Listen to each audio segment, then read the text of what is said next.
Okay, so 5, 7, 8, 5, 7 on the D, 4, 5, 7. Okay.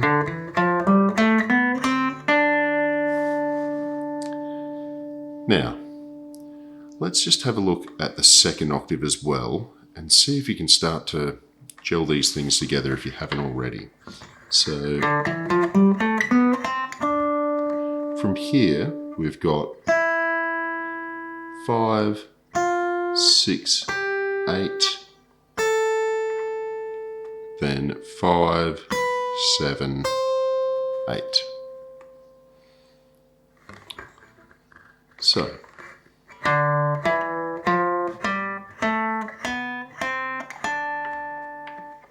okay, 5, 6, 8, 5, 7, 8.